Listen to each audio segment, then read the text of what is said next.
janganlah kamu menjauhkan diri dari apa? Pertemuan-pertemuan ibadah. Ibadah kita berarti lebih dari satu orang. Nah, jadi mungkin orang banyak yang berpikir, saya kan rajin ibadah. Tiap pagi saya ikut ibadah bersama. Tiap malam saya ikut ibadah bersama. Tapi pertanyaannya, ketika kita hadir di dalam ibadah itu, apakah kita benar-benar hadir seutuhnya? Tubuh, jiwa, dan roh. Ya. Ibadah yang sejati adalah ibadah yang menghadirkan tubuh, jiwa, dan roh. Bukan hanya tubuhnya yang hadir, tapi jiwanya jalan-jalan. Pikirannya entah ke mana. Artinya sama dengan kamu menjauhkan diri dari ibadah. Karena tidak utuh. Ya. Oke. Jadi ibadah yang sejatilah ibadah yang utuh. Tubuh, jiwa, dan roh ada di tempat ibadah. Ya. Oke. Paham ya? Jadi jangan kita menjauhkan diri dari pertemuan-pertemuan ibadah kita seperti dibiasakan oleh beberapa orang. Berarti ada yang membiasakan, sudah menjadi kebiasaan. Ya. Aku hadir. Ya. Tapi dalam suasana apa? Berdoa dalam roh. Ya, artinya apa? Tidur. Ya. Ya, tidur, doa dalam roh ya, ikut ibadah di dalam roh. Tapi badannya tidur, rohnya yang ibadah. Utuh enggak itu? Ya enggak utuh. Jadi semuanya harus utuh. Kamu harus sadar ketika kita menyembah Tuhan, ketika kita ibadah pagi, ya kita harus sadar bahwa saya sedang menyembah Tuhan. Ya. Kalau orang tidur sadar enggak? Ya, jadi kembali ke sini ya. Selain jangan kita menjauhkan diri dari ibadah. Nah, kalau kita melihat orang seperti itu, ya, ini dikatakan yang menjauhkan diri seperti dibiasakan. Ya, dibiasakan. Berarti apa? Kalau dibiasakan itu apa? Sudah terbiasa. Ya, bisa dikatakan sudah terbiasa dan terlatih. Terlatih tapi dalam hal-hal yang tidak baik. Ibadah tapi ya tadi menjauhkan dirinya. Ya. Seperti dibiasakan oleh beberapa orang. Tetapi marilah kita. Nah, ini penting sekali ya. Marilah kita saling menasehati. Menasehati saling mengingatkan. Ingatkan temanmu. Hei bro, bangun. Kita lagi ibadah. Jangan doa syafaat. Ya. Itu saling mengingatkan. Hei sister, bangun. Ya. Kita lagi doa ini. Saya lihat tubuhmu tidak bergerak. Pikiranmu kemana-mana. Coba utuhkan kembali. Roh yang hidup. Ya. Bukan roh yang mati. Bagaimana kita tahu roh yang hidup? Rohnya hidup bagaimana kita tahu? Hah? Yuk, gimana? Gimana kita tahu bahwa itu rohnya hidup? Ya. Kalau hidup berarti bergerak kan? Ini diangkat tangan, mulutnya terbuka, ada ekspresi bahwa dia sedang menikmati pujian, dia sedang menyembah Tuhan. Ya. Nah ini kembali semua ya. Jadi jangan kita biasakan. Mari kita saling menasihati. Mari kita saling mengingatkan. Makanya WL itu jangan menikmati pujian sendiri. Tapi lihatlah orang-orang yang kalau perlu kau datang sentuh. Ayo. Pas disentuh kaget. Oh, ternyata rohnya baru masuk ke dalam. Kaget. Nah ini hati-hati ya. Nah itu. Jadi saling menasihati dan mari kita semakin giat. Semakin giat artinya apa? Giat itu apa artinya? Giat belajar, rajin belajar, setia, lakukan terus menerus, ya. Ya memang perjuangan ya. Perjuangan itu untuk ibadah seutuhnya, ya. Tubuh, jiwa dan roh. Kita baru mau masuk, ada roh datang, mengingatkan lagi. Itu nasi di belakang. Ya memang kalau tugas yang Ya. Rohnya baru mau masuk, ingat lagi, ada yang bikin jengkel saya, hilang lagi. Ya. Ada yang bikin jengkel, pergi lagi sana jauh-jauh rohnya, sehingga tinggal tubuhnya. Ya. Tinggal tubuhnya yang ada di tempat ini. Ya. Sama tuh.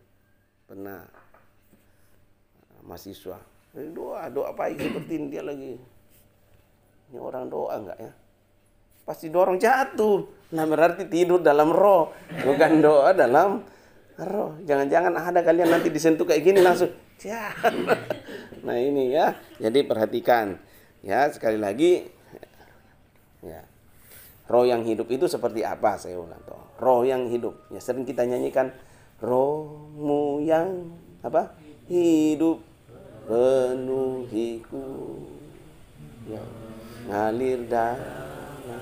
Kalau orang yang dipenuhi roh itu mengalir, ada yang mengalir keluar kan, pujian mengalir keluar, ya.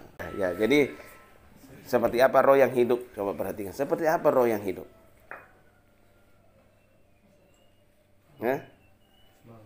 Semangat, iya, semangat. Roh yang hidup itu harus ada di dalam setiap ibadah kita.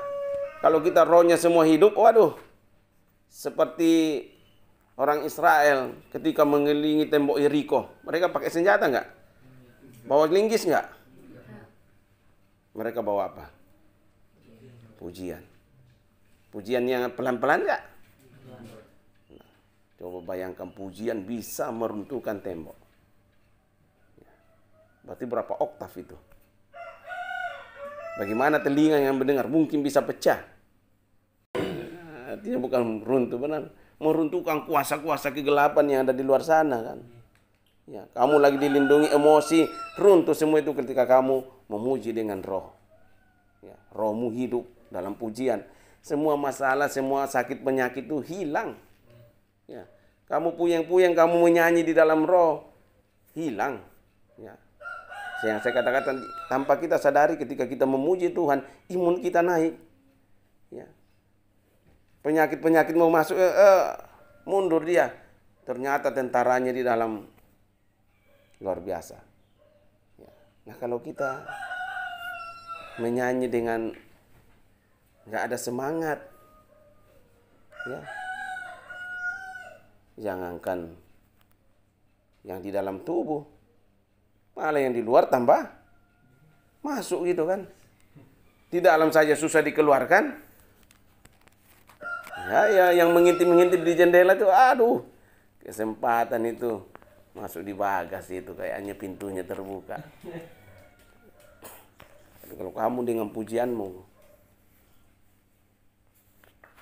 itu menghancurkan segalanya. Saya bayangkan tembok Yeriko, nggak ada bom, nggak ada apa bisa hancur. Hanya dengan berputar-putar, berdoa, memuji. Berapa oktav itu sampai bisa hancur. Itu kuasa supranatural, itu kuasa Tuhan yang bekerja semua di situ. Ya, coba bayangkan kalau kita juga memuji dengan ini di sini, yang mendengar itu langsung setan-setan keluar semua. Apa? Kita memuji di sini manifestasi semua deh. Tinggal utus Sepri, kamu pergi ke di sana itu ada yang kesurupan di sana tuh. Tian ada yang kesurupan di sana. Rohit. Nah ini karena pujian kita luar biasa gitu kan. Tapi kalau pujian kita jangankan di kantor saya nggak dengar. Nah bagaimana kita mau? Ya harus rohnya hidup ya. Roh yang hidup apa tadi itu? Ya semua itu ya. Jadi mari kita saling menasihati, semakin giat melakukannya. Ya giat, ya lakukan terus menerus ya. Giat melakukannya, apalagi menjelang hari Tuhan kan. Menjelang hari Tuhan. Ya hari Tuhan itu kita nggak tahu kan. Andai ku tahu kapan tiba ajalku. Ya kita nggak tahu. Yang ada itu pengangkatan seperti antrian kan. Kapan kita? Ya justru kita harus selalu, aduh, jangan-jangan Tuhan angkat saya nanti siang. Saya harus memuji dengan luar biasa. Jangan bilang kamu masih muda. Ada orang muda mati nggak? Ada orang tua yang nggak mati-mati? Wah. Yang sering saya katakan, mati tidak ditentukan oleh umur. Tapi yang terlebih di situ, kamu sudah tidak menjauhkan diri dari ibadah. Di dalam ibadah itu rohmu menyala-nyala. Ya, kalau roh menyala, coba bayangkan kalau kita bakar, kamu bakar di sekolah. Kalau apinya besar, merambat nggak ke yang lain? Nah, merambat ke yang lain, tapi apinya kecil. Apinya kecil bisa nggak? Enggak. Ya, mati. Kalau apinya besar, apa saja bisa dimakan di situ. Coba pujianmu yang besar, oh dia sikat semua itu. Ya, ada masalah, hilang. Ada sakit hati, hilang. Sama Pak Adi tong penangku, hilang. Hilang semua itu. Tidak ada itu. Tapi kalau kita mau buka mulut saja susah. Lah, yang dari luar itu masuk semua. Ya, oke. Jadi menjelang hari Tuhan, mari kita giat di dalam ibadah. Ya, ibadah baik dimanapun kita. Kalau kita sudah terbiasa, ya, dimanapun kita berada, ibadah apapun yang kita lakukan, kita akan tetap semangat karena kita melihat Tuhan di sana. Oke, paham ya? Ya, jadi mulai nanti malam kita akan melihat roh-roh yang hidup.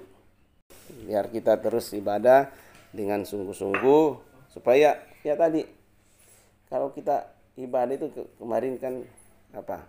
Kata Bunda, udah pusing-pusing waktu ibadah kemarin, ibadah minggu. Udah pusing-pusing, tapi ketika masuk dalam penyembahan di awal-awal itu sakit pusing itu keluar. Ya. Ya, itu kuasa, dahsyatnya kuasa pujian. Ya, kamu pusing-pusingnya udah menyembah Tuhan, hilang. Ya. Kamu sakit gigi, menyembah Tuhan di tengah sakit gigimu itu. Ya. Lari tuh ulat-ulat yang gigit itu. Nggak tahan dengar pujian tuh ulat-ulat itu. Keluar semua. Ya. Ya. Nah, ya. Sama kan. Ya. Pengalaman kan kalian nggak tahan ya dengarnya. Karena ada roh-roh yang lain di dalam itu nggak tahan dengar pujian. Ya.